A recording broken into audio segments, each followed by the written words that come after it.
Okay, so good morning class. So yung i-report natin ngayon o yung lecture natin last Friday is refrigerants, no? Kaya lang nagkaroon tayo ng activity. So ito yung ano natin ngayon, igagawan ko na lang ng lecture video. Okay? So refrigerants and coolants. A refrigerant is a substance used in heat cycle. So heat cycle daw. Usually including for an enhanced efficiency, a reversible phase transition from liquid to a gas. Which is yun yung common na ginagamit yung mga refrigerant na nagtra-transform from liquid to a gas or from a gas to liquid, no? Traditionally or yung nung unang panahon, no? Fluorocarbons, especially chlorofluorocarbons, ang ginagamit as refrigerant. Kaya lang sila ay na-phase out na dahil doon sa kanilang environmental effects, no? So dinideplete nila yung ozone or kumbaga yung ozone layer natin luminipis dahil doon sa kanila. Pero marami pa namang reason kung bakit na dideplete yung ating ozone, hindi lang dahil doon sa refrigerants. Next is other common refrigerants used in various applications kagaya ng ammonia, sulfur dioxide, and non-halogenated hydrocarbons such as propane. Okay? So depende naman kasi sa application yung mga refrigerants, no? Later on habang inano natin. So history. So we know na ang refrigerant is ginagamit para sa pangpalamig ng hangin or liquid. Sa hangin naman, yan yung ginagamit natin sa air conditioning. So providing a lower temperature to preserve food, cool a beverage, make ice, and many others. Okay, so yan. So most of the evidence that the Chinese were the first to store natural ice and snow to cool wine and other delicacies, no? So yun yung ginagawa nila noon. Yung snow, yung ginagamit nila. So ancient people of India and Egypt cooled liquids in porous earthen jars. So pinihukay nila yung product, nilalagay nila sa jar. Kung maalala ninyo, kung naabutan nyo pa yung bornay na sinasabi nila or yung basta yung bornay na yung pinaglalagyan ng tubig, no? Okay, yung gawa sa clay.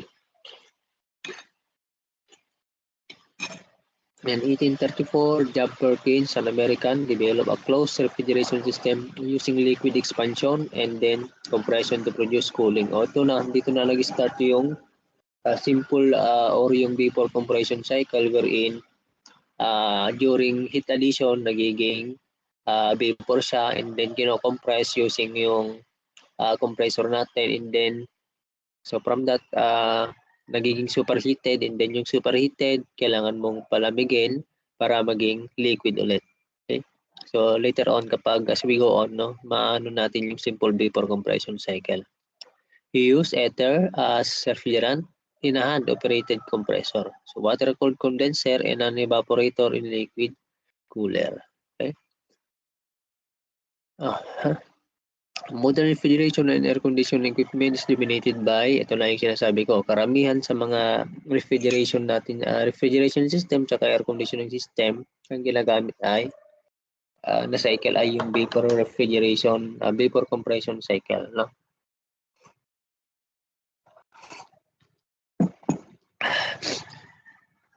Okay, kasi yung kasi nila, yung thermodynamic cycle is simple lang, no? Okay? Upon the thermodynamic principles of the reverse Carnot cycle, no?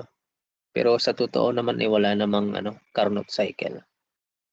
Na tawag dito, yan yung pinaka-efficient na thermodynamic cycle pero mahirap gawin yung Carnot, no? In reality, kaya wala tayong Carnot cycle na ginagamit sa industry, no? Or kahit ano pa mang application, no? So refrigerant changes phases during cooling and use again and again. Okay? Paulit-ulit lang from liquid to vapor, from vapor to liquid, and so on, no? So uses of refrigerant such as ammonia, carbon dioxide, and non-halogenated carbons preserve the ozone layer and have no or only a low, okay, global warming potential. Okay? So sila yung preserve yung ozone layer or hindi nakakaapekto sa ozone layer or mababa yung kanyang global warming potential. So dyan yung ang ammonia, yan yung hindi nakaka-affect doon sa ozone layer natin, no? Yung iba naman, yung carbon dioxide, hydrocarbons, okay, ganyan is nakaka-affect doon sa atong ozone layer pero minimal lang. Pero siyempre habang ano yan, tumatagal ang panahon, no? Na accumulate yung ano niyan, no? Sabi nga nila parang sa ano sana sa motor, drops counts, no?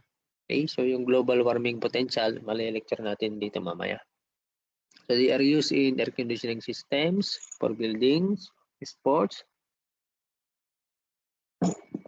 leisure facilities, in the chemical, pharmaceutical industry, and in the automotive industry. And above all, yung pinaka-common application is sa food industry, okay, during production, storage, and retailing. So, new applications are opening up for non-halogenated refrigerants, for example, in vehicle air conditioning. Okay? So, ang ginagamit kasi doon sa mga sasakyan na usually na ano natin is yung vapor compression cycle or yung mga hydrofluorocarbons yung ginagamit karamihan. So, hopefully, no, may mga new technologies for refrigeration systems sa mga sasakyan. Okay? So emissions from automotive air conditioning are a growing concern because of their impact on climate change. So tama 'yan, no? Kaya nga mayroong mayroong mga batas na ginagawa, no? Sa pagsusunog na lang ng mga ano natin, ng mga basura, pinagbabawal sana 'yon. Pinagbabawal pero siyempre meron hindi naman maiiwasan kung minsan 'yan na may mga ano pa rin. Kasi yung carbon dioxide, sabi nga kanina, dinideplete yung ating ozone, okay? Although minimal lang, pero kung madami naman yan, lalo-lalo na sa sa Manila, napakadami ang sasakyan, which is yan yung isang no, kung bakit tawag dito, isang reason kung bakit nadideplete yung Kaya punta ka ng Manila, NCR, hindi ka makakaramdam doon ng makakasangkap ng fresh na air. Okay? So from 2011, yung European Union ay pinice out na yung mga refrigerant na ngayon. Okay? Refrigerant na mga ngayon na nag-create ng global warming potential of more than 150. Okay? In automotive air conditioning. So yung GWP is equal to 100 year warming potential of 1 kilogram of a gas relative to 1 kilogram of carbon dioxide. So yung carbon dioxide parang yan yung basis, no? For example, no? Paano ba kukunin yung density ng isang liquid? For example, yung oil, paano ba kukunin yung density ng oil? That is the mass ng yan yung density, yung specific gravity, I mean, no? Paano mo magkukunin yung specific gravity ng oil? For example, di-divide mo yung density ng oil doon sa density ng water. So doon naman yung basis natin, yung water. Dito naman yung carbon dioxide. Okay? Parang ganun siya. So ano bang nangyayari kapag nagkaroon ng global warming? Siyempre, habang tumatagal, umiinit ang temperature dito sa mundo. Dahil dun sa hindi na makapag-escape yung heat sa atmosphere. Ang nangyayari, sige, pasok ka. Alam naman natin na ang sun is pumapasok yung heat from the sun or yung ray. or yung rays na galing din sa sun, pumapasok dito sa Earth. Okay? Ngayon, so some of those is kailangan yung pumasok na yon, kailangan ding lumabas yung iba, no? Ngayon, ang nangyayari diyan dahil dun sa mga carbon dioxide na yan sa taas, ang nangyayari parang pinipigilan niya yung paglabas ng heat, okay, from the earth. So sabi ko nga kanina, papasok ang heat from the sun, then yung dapat bumabalik sa tawag dito, sa space, no? Kumbaga lumalabas din dapat yung iba, parang nare-reflect yung iba, pero hindi siya makalabas dahil dun sa layer ng mga global warming potential na mga na yan, no? Parang trinatrap niya yung paglabas or pinipigilan ng mga substances na yon, specifically carbon dioxide, no? Yung paglabas ng heat. Kaya habang tumatagal, mas madami yung pumapasok na heat kaysa dun sa lumalabas. Kaya habang tumatagal, umiinit ang temperature dito sa Earth. So, sino ba yung mga dyan? Pinaka naapektuhan yung mga nasa south or north, no? Kasi doon sa part na yon, doon manipis ang ozone, no? Andito ata yung slide na yun, no? So, this will ban potent greenhouse gases. Greenhouse gases ang tawag natin sa mga yon. Kumbaga yung greenhouse gases na yan, yung sinabi ko kanina, sila yung pumipigil sa heat na lumabas. Okay? So, kagaya ng such as the refrigerant 134A, which has a GWP of 1410. O, di ba? Napakalaki, no? Napakalaki ng kanyang GWP. No? To promote safe and energy efficient refrigerants. Okay? Disposal of refrigerant. Okay. So, bawal magtapon ng refrigerant, no? Sabi dito, as of July 1, 1992, it is illegal in the US to release refrigerants into the atmosphere. Sinadya man yan or hindi sinasadya. When refrigerants are removed, they should be recycled to clean out any contaminants and return them to usable condition. The refrigerants should never be mixed together outside of facilities licensed to do so for purpose of producing blends. Kasi may mga refrigerant din na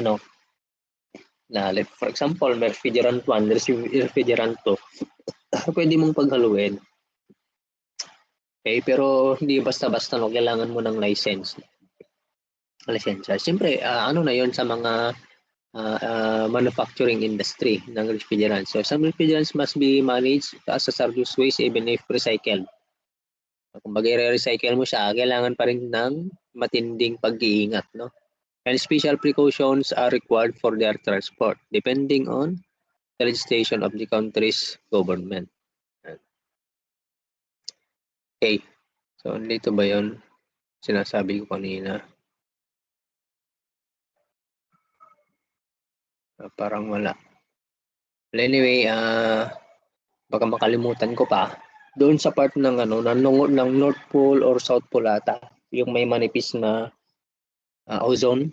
Okay, so kung doon sa may part na yon, or yung sabihin na lang natin na yung ozone kasi natin, trinatrap niya yung mga UV, yung mga hazardous na radiation, ultraviolet radiation. So ang main main pinaka-problema kapag yung ozone natin ay manipis talaga, may magkakaroon tayo ng tinatawag na skin cancer, no? Kasi yung ozone na yan yung pumipigil doon sa ultraviolet, no? Okay? So, sino ba yung mga pinaka-naapektuhan? Yung mga, alam naman natin, yung mga nasa malalamig na lugar. Kasi sila yung sensitive ang skin, no? Sila yung sensitive ang skin. Ewan ko kung anong bansa yung yung madami.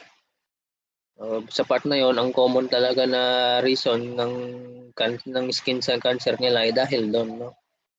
Doon yung part na madami ang skin cell cancer. Refrigerant may be divided into 3 classes according to their manner of absorption or extraction of heat from substances to be refrigerated. Class 1, 2, 3. Ang class 1 natin, ito yung mga refrigerant na nagiging liquid, nagiging vapor. So, kapag pinainit mo, nagiging vapor. Kapag pinalamig mo, nagiging liquid. Okay? Kasama na dyan, siyempre, yung water, no? So, kaya meron kang refrigerant has latent heat. Ano ba yung latent heat na sinasabi? Yung heat na kailangan mo, sige, drawing natin. Pen. Sa TS diagram na lang, halimbawa, ito yung TS diagram natin. So, ito yung ito yung saturated liquid. Ngayon, ito yung part naman na ito. So, ito yung part na may saturated. Assuming constant pressure yan horizontal dapat yan, no? So, meron kang dito, yung latent heat na yan yung kailangan mong heat para yung liquid maging vapor. Okay? So, heat na kailangan mo. Yun yung latent heat, no? So, sila yon. Class 1, yung mga nagiging from liquid nagiging vapor, from vapor nagiging liquid. Yung class 2 naman, sila naman yung kagaya ng gas. Kumbaga, yung air, for example, yung air, kahit painitin mo yung air, gas pa rin siya. No? Hindi siya magiging, kumbaga, hindi nagbabago yung kanyang phase. Hindi kagaya ng class 1 na, ayun nga, nagbabago yung phase from liquid to vapor or from liquid to gas. Then, sa mga ito naman, kung gas lang siya, kahit painitin mo palamagin, gas pa rin. Okay? Paano ba natin ayan o, okay? Sensible heat na tinatawag, tsaka latent heat. No? Pag sensible heat, yun yung kailangan mong heat para mapainit yung isang fluid without changing the phase. Okay? Hindi magbabago yung kanyang phase. Okay, so wait lang.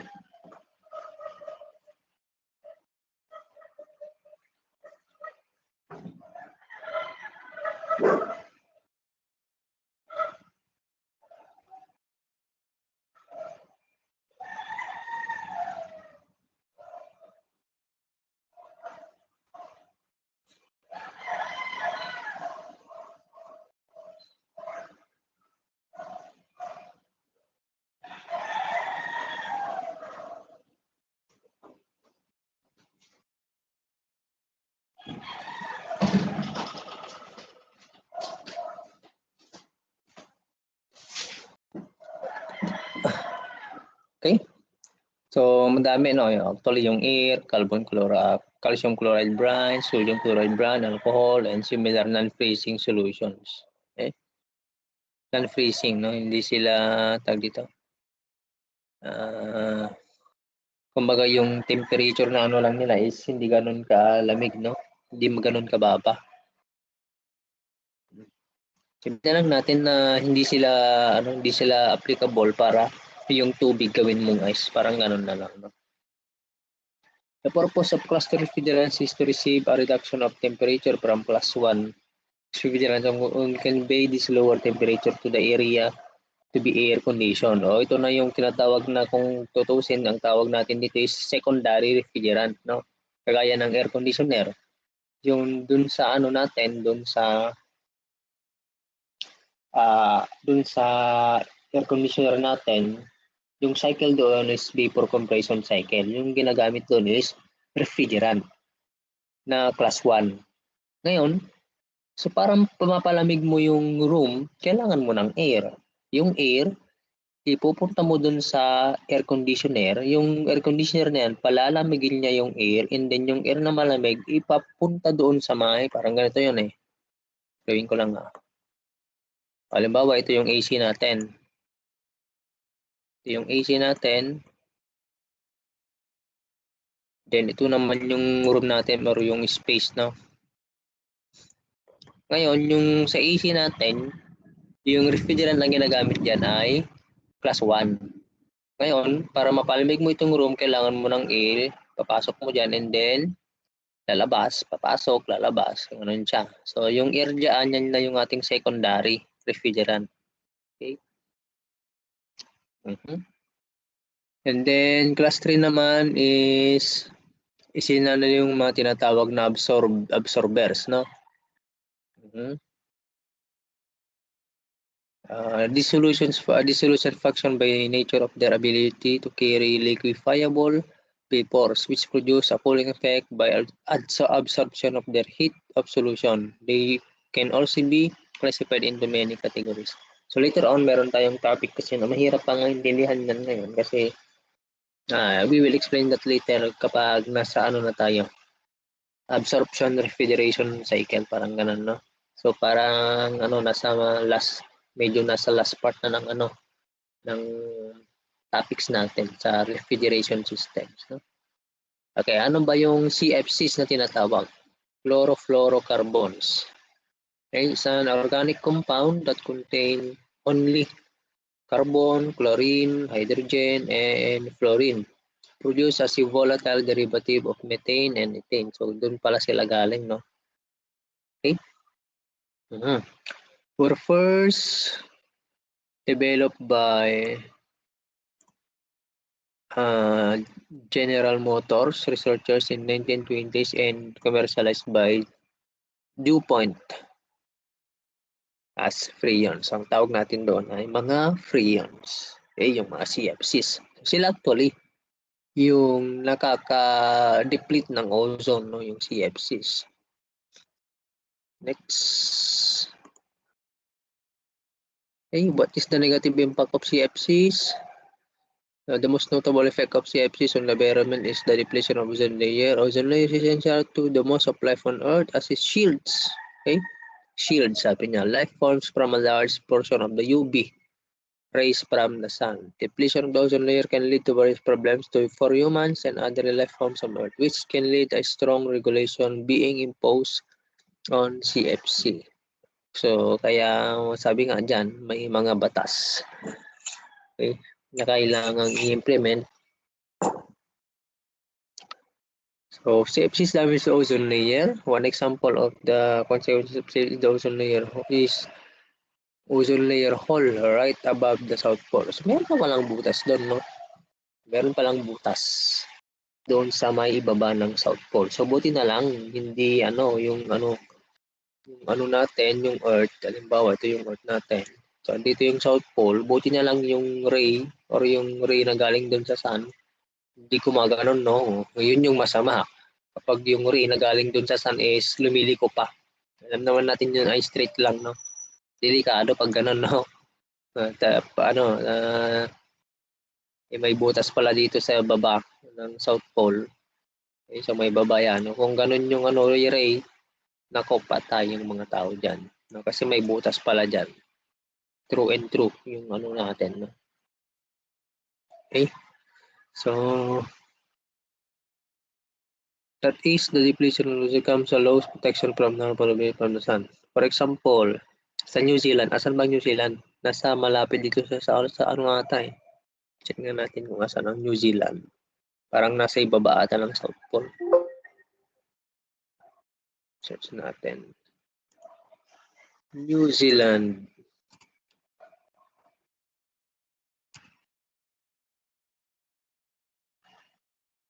Oceania. Maps. Ayun, sabi ko na nga ba, nasa baba. Nasa baba, no?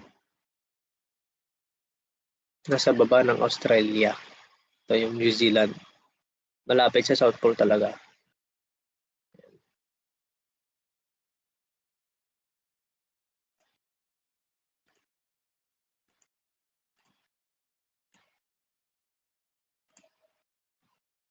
Okay? So, in New Zealand, where the air is purest and the ozone layer is thinner.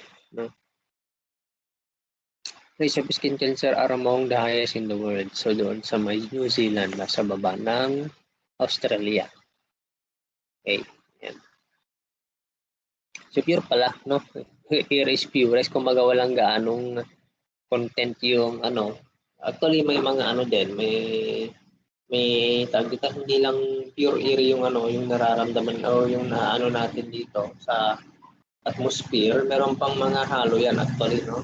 Friend yan yung mga carbon dioxide, basta madami yan, pero most, ano, yung pinakamalaking portion ng ano natin, ng atmosphere ay air talaga. Doon daw sa New Zealand is talagang ano daw, almost pure air na. And, actually, yung air natin may kasamang water vapor yan, lalo ngayon dry. Hindi gaano umuulan, no? Ngayon, dry. So, kukunti yung vapor content ng air ngayon. So, actually, yung vapor, yun yung isang tulong natin, no?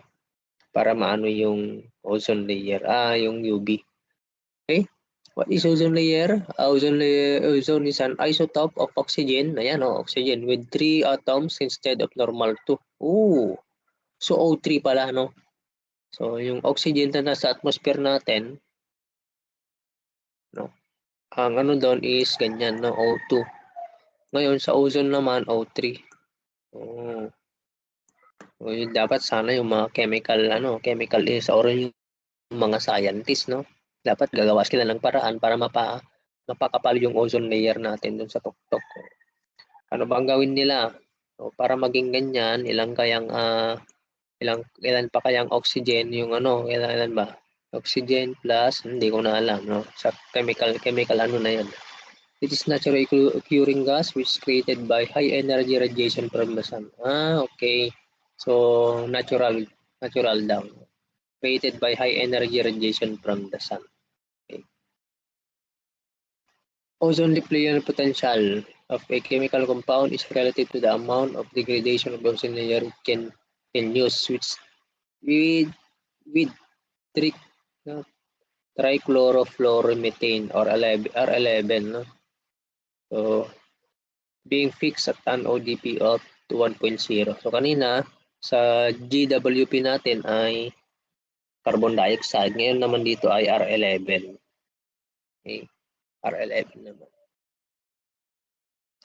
Ozone layer depletion. In the early 70s, scientists Sherwood, Rowland, and Mario Molina at the University of California at Irvine were the first to discover the loss of ozone in the atmosphere while investigating the ozone layer from high-flying aircraft and spacecraft, no? So, dun pala, no? So, paano ba nila na ano kaya yan? They postulated the theory that exceptionally stable chlorine-containing chlorine could over time migrate to the upper reaches of the atmosphere and be broken by the intense radiation and release chlorine atoms responsible for catalytic ozone depletion. Okay, yung chlorine daw, yung chlorine atoms, no? Kaya mag-ingat-ingat din pala tayo sa paggamit ng chlorine, no? So siguro naramdaman nila, no? Naramdaman nila siguro, for example, nung bata sila, lumipad sila doon sa langit gamit ng eroplano. Okay? Then kung after, for example, 30 years, parang ganon, lumipad din sila doon sa ano, sa taas, and then kinumpir siguro nila. Para sabihin na lang natin na ganon, na-discover nga nila eh. Wala naman dito, hindi naman binanggit dito kung paano nila yung na-discover, no? Okay. So, harmful consequences, alam naman na natin to. Ayan, skin cancer, blindness, cataracts. Yung cataracts pala, ikaw na lang, di ba, kung minsan, kung titignan mo yung, yung sinag ng araw, nasisira, parang na, yung mata, no? Okay? Kung mas manipis yung ozone, di, mas grabe na. Okay.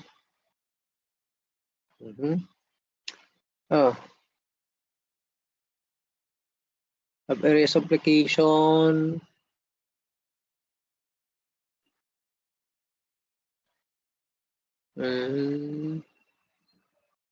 Okay, basahin nyo na lang yan. Components, later on yan natin. Sige na nga. Refrigerant, evaporator. So, explain ko na noon na yung evaporator natin. Nasaan yung evaporator? Condenser. Ito yung evaporator natin, no?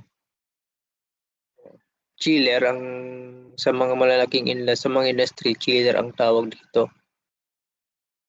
Sa mga centralized na sabihin na lang natin sa mga mall. Okay? Mayroon silang chiller doon. No? So tubig ito, actually ito, tubig. Pinapalamig ng evaporator and then may papasok dito na hangin and then yun naman yung papunta sa mga malls. Kaya kung pupunta kayo ng mall, may mga makikita kayong parang grills doon sa tuktok. So doon yung lumalabas yung hangin, no? And then ito yung expansion valve natin, kulay yellow. Meron kang separator pala dito, low side tsaka high side. Ang ibig sabihin ng low side, yan yung may mababang pressure. Yung high side, dito yung part naman na may mataas na pressure. Yung receiver naman natin dito is yung receiver natin dito. Siya yung nagko-collect ng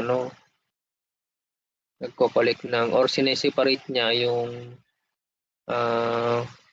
sineseparate niya yung vapor tsaka yung gas. Kasi papasok yan sa, tingnan nyo natin. Receiver, condenser pala to. Okay. Then compressor. Yun. Yung receiver niya, sineseparate niya yung liquid tsaka doon sa may vapor. Yun naman natin na yun. For example na lang, dito sa may compressor natin, dapat may dito. Wala eh. Parang yung nagko-collect, no? Anyway, as we go on, no? Meron tayong dyan later on. Receiver, importance of refrigerant. The thermodynamic efficiency of refrigeration system depends mainly on operating temperatures. However, temperature. Important practical issues such as the system design. Basic explanation lang naman na to. Okay, depend.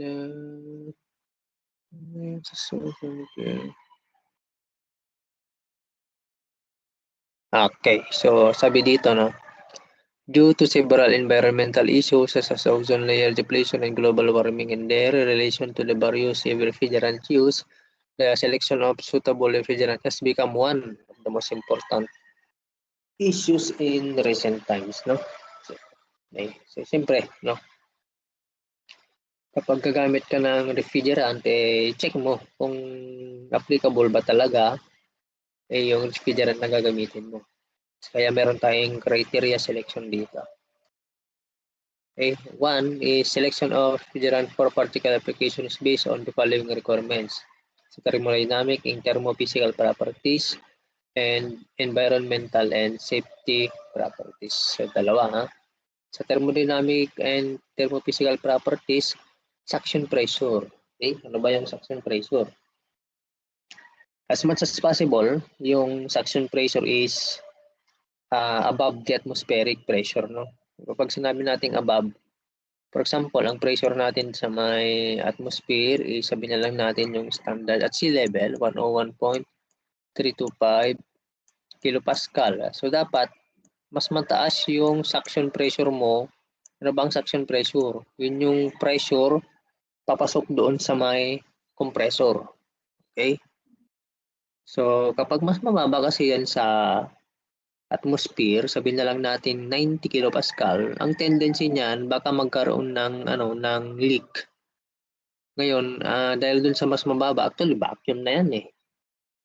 Negative pressure gauge na yan. So, possible na yung air papasok doon sa system. Okay? Okay? So, higher suction pressure is better as it leads to smaller compression displacement. Kasi kapag mababa yung mababa yung suction pressure mo, ang mangyayari niyan, lalaki yung size ng compressor. Yeah, we know kasi na kapag mababa yung pressure, mas madaling mag-evaporate yung yung fluid. Okay? Or yung water. For example, no? Ang at standard conditions, ang pressure natin is 101.35 kilopascal and yung kanyang boiling point ay 100 degrees Celsius. Now, for example, binaba mo yung pressure, hindi yung kanyang temperature is magiging, yung kanyang boiling temperature is bababa din. So, kumbaga mas madali siyang mag-expand. Ang purpose naman ng compressor is i-compress mo yung di ba, yung gas. I-compress mo yung gas. So ngayon dahil sa madali kumbaga nag-expand yung yung vapor mo, ano bang ibig sabihin ng expand? For example, yung 1 kilogram ng tubig mo nag-expand. Yung 1 kilogram dati is kasya sa 1 cubic meter. Ngayon dahil sa nag-expand, yung 1 kilogram mo hindi na kasya sa 1 cubic meter, naging 3 cubic meter na for example. Ayun. So gagawin mo para para bumalik sa dati, i-compress mo. Oh, di ba? So, ayun. Discharge pressure. So, as much as possible, sabi niya dito, the discharge pressure should be as small as possible to allow lightweight construction compressor, condenser, etc. So, ganun din. Dapat hindi gaanong mataas yung yung condenser temperature. Siyempre, discharge pressure, I mean. Okay? So, ganun din. Kapag masyadong mataas yung pressure doon sa may condenser, halimbawa na lang, compare na lang natin. No? Halimbawa, ito yung pressure sa may suction. Then, ito naman yung pressure sa may condenser. So, i-compress mo yan, no? Yan. Then, for example, yung isang machine naman o isang compressor is ganito or yung isang refrigeration cycle is ganito yung kanyang pressure sa may condenser. Siyempre, mas mahihirapan yung ating compressor na i-compress kasi kailangan mong abutin hanggang doon. Ayan. As much as possible, mababa. No? Yung discharge pressure. Pressure ratio should be small as possible for high volumetric efficiency and lower power consumption. So, meron tayong formula kasi for volumetric efficiency na NB equals, nasa libro ay actually yan, 1 plus C less C tapos P2, hindi ako sure kung tama. Parang memorize ko lang kasi. P2 over P1 raised to 1 over N. Yan natin yung formula natin. So ito yun, yung N na sinasabi niya. Yung N. Yan yung, asan na yung pressure ratio? Yung pressure ratio pala natin, hindi. Yung P2 over P1. Yung pressure ratio natin. Dapat small, no? Okay. Okay. Doon naman sa may part ng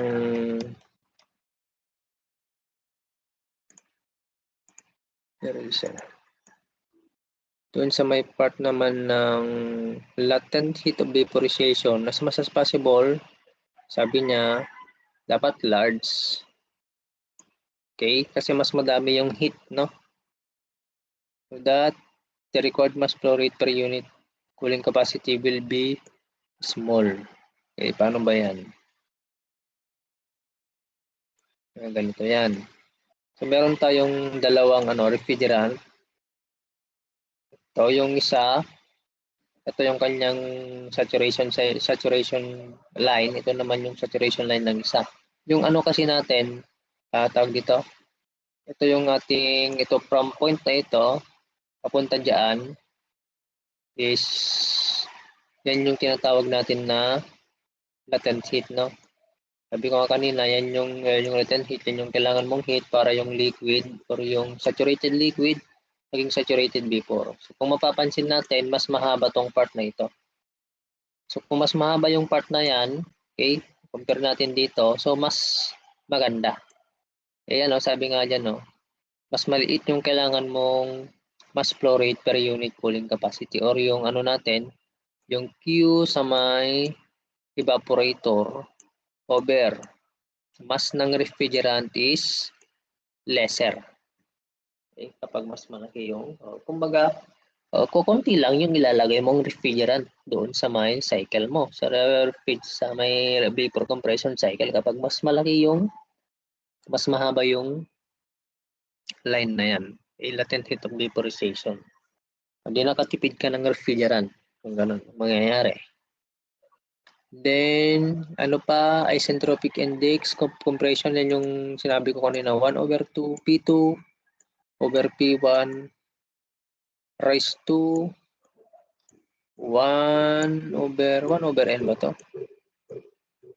N. Ito yung ano natin.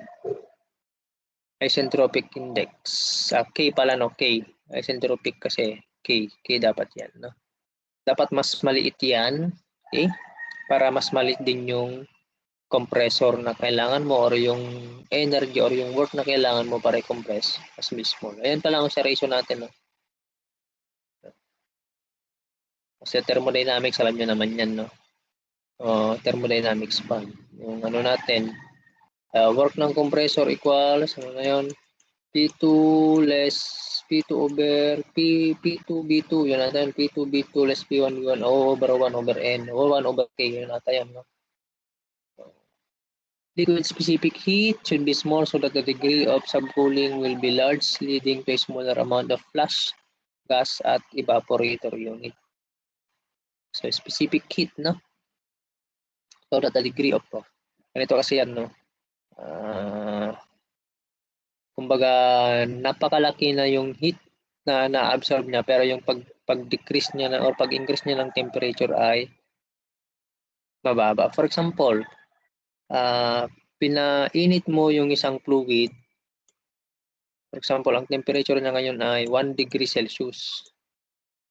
And then, pinainit mo naging 5 degrees Celsius, no? 5 degrees Celsius.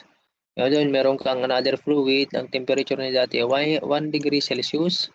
And then, ang naging temperature niya ay 10 degrees Celsius. So, mas maganda yung ito.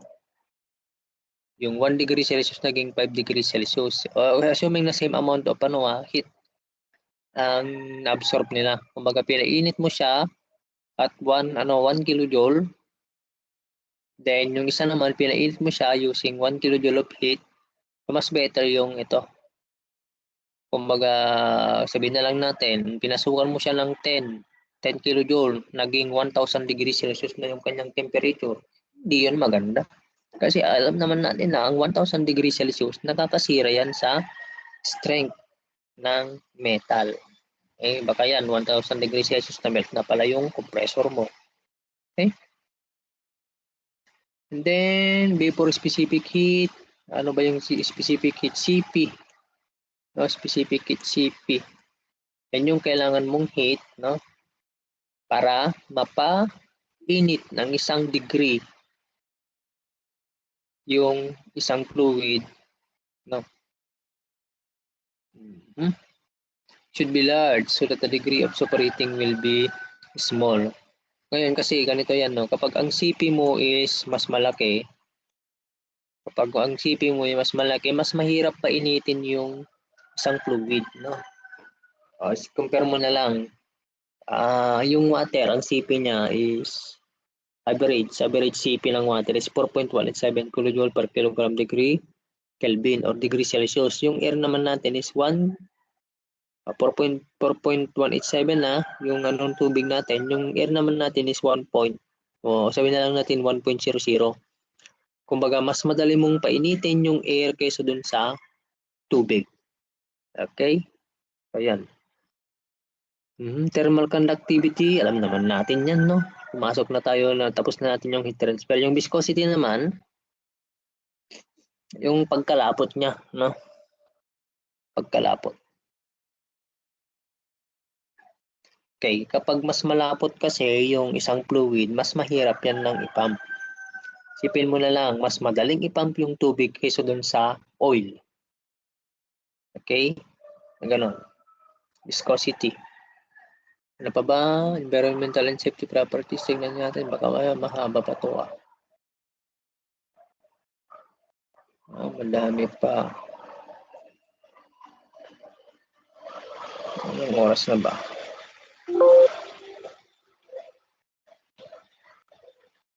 545. Sige, kaya ta.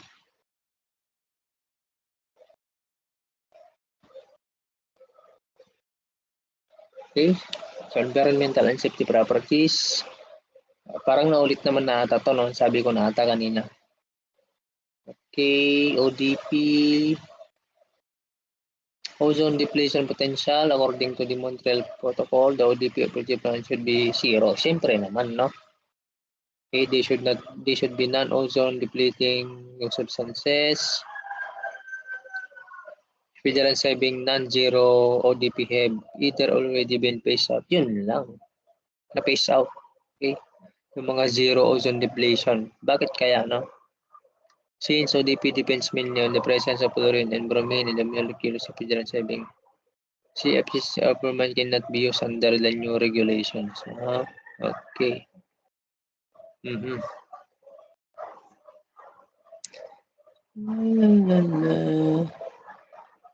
Refrigerants directly contributing to the global release to the atmosphere. And direct contribution based on the energy consumption, among others, the compressors. AC ito produced by power stations. O yung mga ano to, yung mga power plants, no? Sila yung may malaking production ng carbon dioxide. Yung SWAL, saan nga ba, Sambales ba yung SWAL? Ang fuel nila doon is coal. Alam naman natin na yung coal, kapag ano yan, nasunog, nag-generate ng, alam nyo naman na yun sa combustion, no? Meron kang CO2 doon sa chemical balance, no? Sa may combustion. Kapag nasunog yung isang fuel, merong carbon dioxide. Okay? Kaya nga ang pinopromote ng natin, ng president natin is yung green energy. Yung paggamit ng solar panel, ganyan. Ano ba? Yung wind power plant. Okay? So yan yung mga pinopromote kasi sila yung friendly sa environment, no? Okay. Ano pa? GWP, na natin kanto kanina. Refrigerants should have as low as value as minimize the problem of refrigerants with a zero dP but high value of GD. Yun lang, kabaliktaran, no? Yung refrigerant na 134A, yan yung usually na ginagamit sa ngayon. Yun yung currently na ginagamit. Kasi zero daw yung kanyang ODP, kaya lang mataas naman yung kanyang global warming potential. Baliktad daw. Parang nagkabaliktad sila, no? Yung total equivalent warming index naman, the factor TV considers both direct due to release to the atmosphere and indirect through energy contributions of refrigerants to global warming. Naturally, refrigerants with low value of TV are preferable from global warming point of view. Toxicity. Yan yung toxic, no? Ideally, refrigeration system should not be toxic. Siyempre naman. Toxicity is a relative term which becomes meaningful only when degree of concentration and time of exposure required to produce harmful effects are specified. Some fluids are toxic even in small concentration. Some fluids are mildly toxic. They are dangerous only when concentration is large and the duration of exposure is long. In general, degree of service depends on the amount. Siyempre, kapag mas madami yung mo, for example, kumain ka ng panis na pagkain. So, kapag mas madami yung nakain mo na panis na pagkain, hindi mas malaki yung effect, no? Occupancy, kung halimbawa sa room, madami kayo, na-release yung masamang amoy. Kung mas madami kayong nakaamoy, di mas madami ang nakinabang. Okay? Presence of open flame, odor of refrigerant, yan. So, dapat hindi siya mabao, maintenance condition. Sa kasi, for example, sa pressure gauges, finish out na yung hindi ko alam kung finish out yung mercury na ginagamit sa pressure gauge. Actually, yung yung ginagamit sa pag-measure ng blood pressure na mercury, tananggal na yun, wala na. Kasi toxic yung mercury. Flammability, so dapat hindi yan nasusunog. Chemical stability, ano bang ibig sabihin ng chemical stability? Chemical stable. Hindi ko maano tong chemical stable. Compatibility, kumbaga hindi siya hindi niya nilagay mo yung refrigerant doon sa vapor compression cycle, hindi niya i-corrode, no, or hindi niya kakainin yung metal. Parang ganon, compatibility. Miscibility with lubricating oils.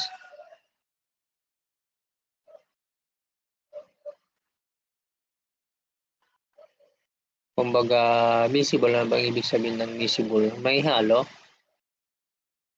Hindi siya dapat may halo doon sa oil. Kasi kung may halo siya doon sa oil, yung oil mo is unti-unting mawawala, no? Nababawasan yung oil. Kaya meron kang dyan, oil separator. Kasi yung oil natin, hindi pwedeng i-compress yan saka may compressor. Dapat ang kino-compress lang ng compressor mo yung vapor or yung gas. Kasi sira yung ikaw halimbawa, pasukan mo ng kasi yung natin, yung engine natin, during din yan, meron tayong tinatawag na 4-stroke. 4-stroke na yan, meron kang intake stroke, compression stroke, yan, power stroke, and then yung exhaust stroke. Kasi yung yung oil or yung tubig, yung liquid, hindi mo makokompress yan. Magkokompress yan actually pero napakaliit lang. Mahirap i-compress, yun na lang sabihin natin. So, kapag yan sumama doon, mahihirapan din yung compressor. Okay. Then eco-friendly, yung mga alternative natin, ito R22, 124, 134A, 1352. Natural naman is ammonia tsaka kaya yan yung HC, hydrocarbons. Tama, hydrocarbons yung mga ginagamit. Yung hydrocarbons, delikado yung hydrocarbons eh. Actually sila yung flammable. Propane, mga ganun. Okay. Flammable. Alam niyo naman yan sa combustion, no? Yung types ng fuels. Types of refrigerants, hollow carbon, inorganic, azeotropic, hydrocarbon refrigerants. Okay, tuloy na lang natin to. Next meeting. Okay, so types of refrigerants, madami pa pala.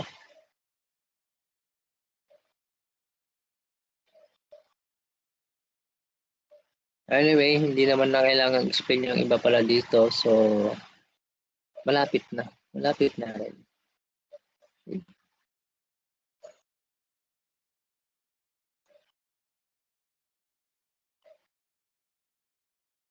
So, 5:53 yung time natin.